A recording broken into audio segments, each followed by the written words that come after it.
그러면 우리 전기 파트에서는 뭐 배울 건데, 아까 제가 말씀드렸죠. 처음에 시동이 걸려있지 않은 상태에서 전원을 써야 돼. 그럼 그 전원은 어디서 들어올 거야? 제일 좋은 게 뭐야? 전원을 저장하는 장치를 자동차 안에 둬야 되죠. 그래서 전기를 저장하는 장치가 뭐다? 배터리입니다. 그래서 전기 파트의 시작은 뭐야? 배터리에서 시작한다라고 보시면 된다라는 겁니다. 그래서 배터리에서 배터리 나온 전원을, 저장된 전기의 전원을 이용해서 어떻게 이 모터를 구동하게 되는 겁니다. 우리가 버튼을 눌렀을 때, 키 스위치 돌렸을 때, 그러면 전원을 이용해서 모터가 돌아요. 모터가 돌아서 이제 엔진이 회전하기 시작하는 겁니다. 모터에 의해서. 첫 번째 시동이 걸릴 때까지, 폭발이 일어날 때까지. 그래서 전기 파트에 제일 처음 하는 게 뭐야? 배터리. 그 다음 뭐야? 시동되는 모터, 기동 전동기. 그러면 이제 아까 말씀드렸죠. 가솔린 엔진과 LPG 엔진은 외부의 불꽃에 의해서 폭발이 이루어진다라고 해서 이제 불꽃을 만드는 장치인 뭐가 필요하다? 점화 장치라는 녀석이 필요하다. 그러면 점화 장치에서 엔진이 웅 하고 시동이 걸렸어. 엔진 돌죠? 그러면 이제 배터리에 저장된 전기를 활용을 해서 시동도 걸었잖아요. 그리고 이제 관련된 점화 장치도 운영하기 때문에 전기를 썼잖아요. 그러면 이제 엔진에 벨트를 묶어서 발전기를 돌린다라는 거예요. 그러면 전기를 다시 만들어서 충전도 해주고 필요한 곳에 전기도 쓸 수 있다. 그러면 이제 그 발전기와 관련된 내용을 뭐라고 한다? 우리 충전 장치라고 이야기를 하는 겁니다. 전기 파트도 대충 감이 오시나요? 흐름이 있어야 돼요. 그래서 자동차 처음 시동 걸 때부터 저장한 전기를 써야 된다. 배터리. 그 저장된 전기로 시동을 걸기 위해서 기동 전동기 모터 쓴다. 그 다음에 이제 가솔린 엔진 같은 경우는 그 시동이 걸리기 위해서 불꽃이 필요하다. 점화 장치. 시동 걸렸어. 시동 걸리면은 뭐야? 배터리 전원 썼기 때문에 충전기로 연결해가지고 전기 어떻게? 발전기로 계속 돌려야 된다는 개념. 그래서 충전 장치까지. 그런 흐름으로 이해를 하시면 되겠습니다. 자, 그러면 이제 기타 발전기까지 얘기했었으면 이제 기타 나머지 편의 장치인 겁니다. 이제 자동차 그 다음에 운영하기 위해서 전기 장치에 뭐 와이퍼도 있어야 될 것이고, 비 오는 날 닦아야 되고, 그 다음에 뭐 계기판, 그 다음 뭐 등화 장치, 불 들어오는 거. 그리고 여름에 너무 더우면 뭐야? 에어컨도 켜야 되고, 히터도 틀어야 되고. 그래서 이 에어컨과 관련된 내용까지 이제 쭉 이어간다라는 부분인 겁니다. 그러면 이제 이렇게 가면서도 시험에 특히 잘 나오는 부분에 대해서는 뭐 이런 것들이 더 중요합니다라고 제가 잡아 드릴 겁니다. 그래서 그렇게 이해를 하시면 되겠고, 요즘 트렌드화 돼서 이제 전기장치에서 가장 많이 하는 녀석이죠. 얘기하는 녀석이죠. 뭐 친환경 자동차입니다. 친환경 자동차 같으면 뭐 생각나세요? 전기차. 맞죠?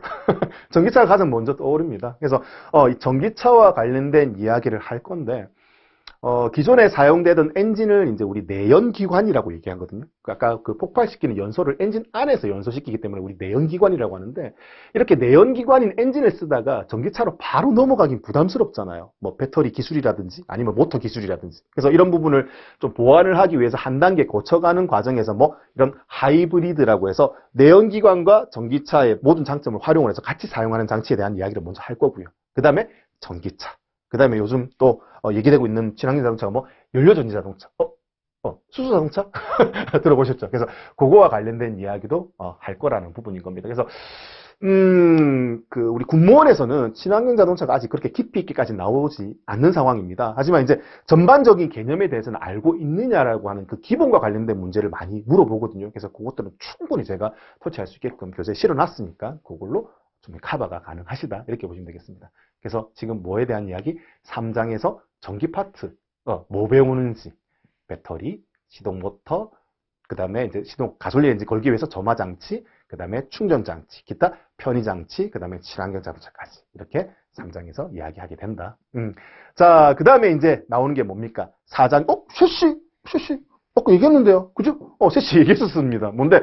차체와 셰시로 구분할 수 있다. 맞죠? 그럼 셰시만으로 움직일 수 있다가 셰시의 큰 범위인데, 여기서 얘기하는 셰시는 뭐냐? 작은 범주의 셰시라고 보시면 돼요.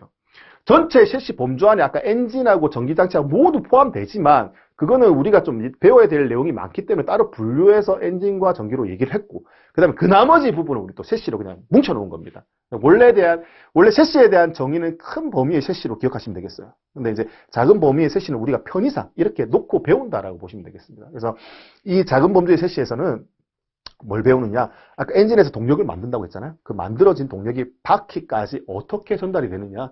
대표적인 뭐 예를 들어 설명을 드리면 엔진 옆에는 항상 변속기가 붙어 있거든요.